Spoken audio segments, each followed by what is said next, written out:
Pengakuan jujur JK sebagai saksi sejarah Indonesia, bagaimana perjuangan dan keberhasilan Jokowi membuat Indonesia lolos dari jeratan hutang 6.000 triliun rupiah warisan SBY dan Soeharto, ditulis oleh tim redaksi jurnal dikutip dari berbagai sumber.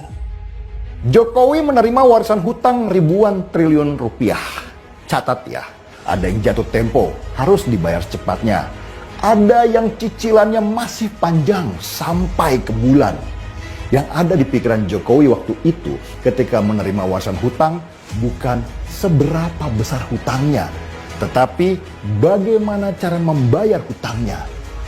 Apakah pemerintah serius, Pak Jokowi? Saya termasuk bahagian dari pemerintahan yang lalu dengan Pak Jokowi. Saya tidak pernah melihat presiden yang seserius itu untuk melihat rakyatnya. Tiap hari ini di sini, tadi ada di Balikpapan, besok dia akan ke Sumatera.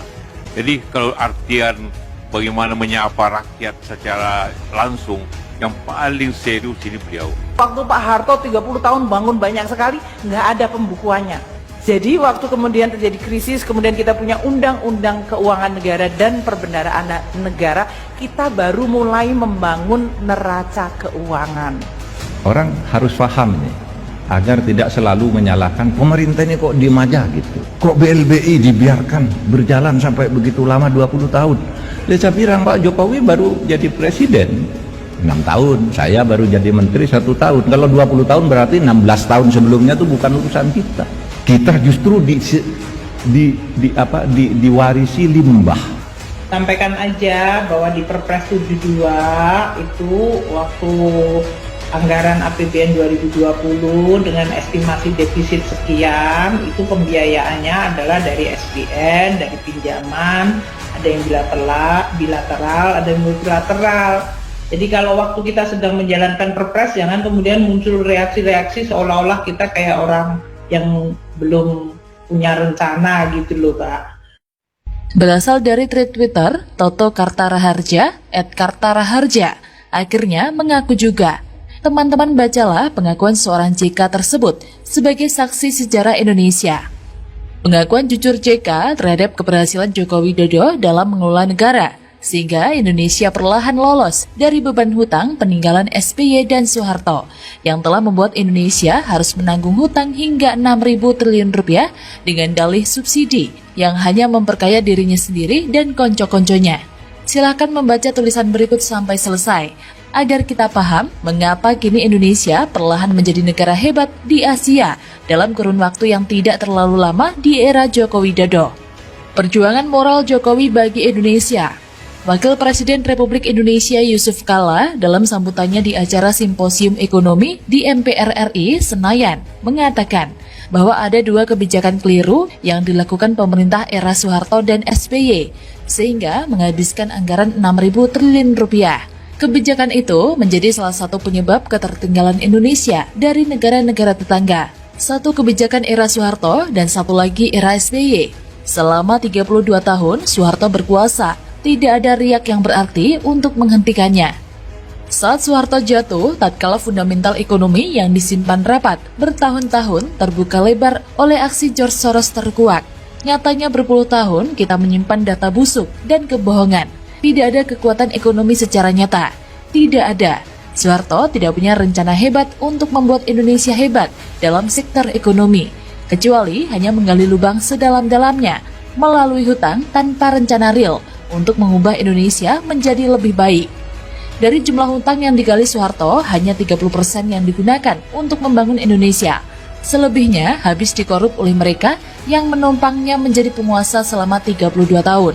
Akibatnya, kebijakan yang diambilnya sebelum jatuh adalah menandatangani LOI dengan IMF sebagai blank check yang harus diselesaikan oleh rezim setelahnya.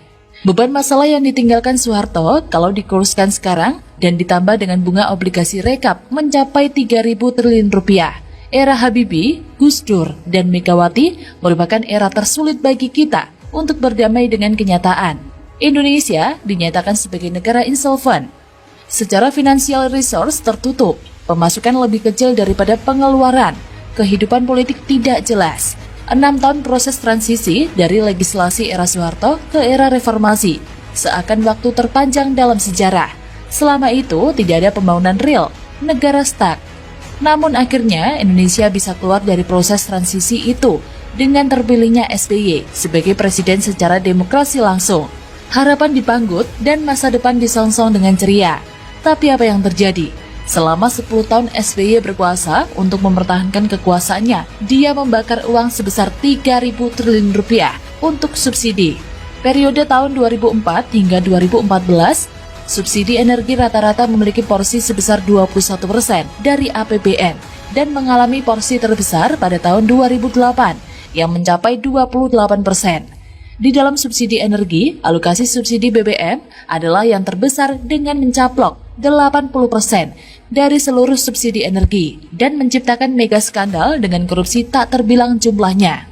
Andaikan uang sebanyak itu SBY gunakan untuk membangun jalan tol, maka kita sudah punya jalan tol Trans Sumatera dan Trans Jawa, dan juga kereta cepat Jakarta-Surabaya, dan puluhan kawasan industri berskala internasional, puluhan bendung dan irigasi untuk ketahanan pangan. Bahkan setiap kota besar sudah punya MRT. SBY hanya bekerja membuat rencana dan membuang uang untuk ongkos politik agar kekuasaannya stabil selama 2 periode. Era Soeharto, kita abaikan karena salah memilih pemimpin dan takdir kita berhasil mengubah tatanan politik yang diktator menjadi demokrasi. Tetapi setelah demokrasi, kita justru melahirkan gerombolan maling yang menjarah lebih dahsyat dari 32 tahun Soeharto berkuasa. Selama itu tidak ada gerakan agama yang hebat yang hendak menggulingkan Soeharto atau SBY. Tidak ada demo berjilid-jilid yang hendak menjatuhkannya. Mengapa? Karena para tokoh agama maupun politik mendapat berkah uang dan konsensi bisnis dari politik lendir, tebar uang oleh penguasa. Era Jokowi, seorang yang bukan elit politik di tubuh partai, bukan jenderal berkaliber nasional, bukan konglomerat kaya dari bisnis rente, bukan pula tokoh budayawan atau agama yang selebritis. Dia muncul ke panggung politik karena kehendak Tuhan. Tidak ada satupun kekuatan yang menghentikannya. Ketika si tukang kayu krempeng itu masuk ke istana negara, itulah takdir Indonesia dan Tuhan berbuat sesukanya. Ketika Jokowi berkuasa, subsidi yang memanjakan rakyat dihentikan. Anggaran reformasi secara fundamental dari berorientasi konsumsi ke produksi. Efisiensi anggaran dilakukan dengan sangat ketat. Walaupun diawali dengan fundamental ekonomi yang retak, karena current account deficit, Jokowi tetap melaju dengan agenda besarnya, menciptakan kemandirian bukan hanya lewat restruktur APBN dan hutang, tetapi juga revolusi mental dengan menghapus semua bisnis rente yang melahirkan mafia di semua lini. Negeri para gangster diubahnya menjadi negeri para pekerja keras. Status quo diobraknya, menghentakkan tatanan politik yang terbiasa hidup manja, menipu rakyat. Hasilnya apa sobat? Hanya 2 tahun berkuasa, semua ranting internasional berkaitan dengan indeks korupsi, pembangunan, dan ekonomi membaik. Indonesia termasuk negara peringkat 3 terbaik ekonomi di antara anggota G20. Saya membayangkan setiap langkah Jokowi tidaklah mudah dan penuh resiko, karena semua elit politik yang kini ada adalah bagian dari kekuasaan Orde Baru yang pernah merampok Indonesia meninggalkan beban kerugian sebesar 3.000 triliun rupiah. Dan juga bagian dari kekuasaan era SBY yang membakar uang negara sebesar 3.000 triliun rupiah demi melenggangkan kekuasaannya. Semua karena ingin agar si tukang kayu ini dihentikan. Karena Jokowi bukan hanya menghancurkan kekuasaan mereka sebagai ladang bisnis mendatangkan harta mereka, tapi juga menjadikan rakyat cerdas berpolitik dan mempermalukan elit politik, di mana banyaknya elit politik terancam masuk bui karena aksi OTT KPK. Pesta usai. Dulu, Ahok dijadikan pintu gerbang untuk menjatuhkan Jokowi dengan alasan menistakan agama. Dan dari keadaan ini, Jokowi berhasil keluar dengan selamat.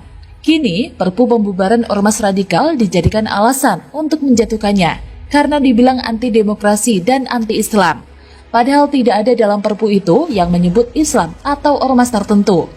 Namun, oleh para gangster mafia, diciptakan semua kegaduhan ini agar pesta kekuasaan kembali marak. Karena itu, emosi agama kembali dibenturkan. Andaikan Perpu itu ditolak DPR, maka ketahuilah kita bahwa agenda menjatuhkan Jokowi memang datang dari segala penjuru mata angin. Apakah Jokowi jatuh? Tuhanlah yang berhak menentukan siapa yang pantas berkuasa, dan setiap orang yang berkuasa adalah cobaan bagi rakyat. Usia saya lebih dari 50 tahun. Saya adalah generasi gagal karena tak bisa berbuat banyak menghentikan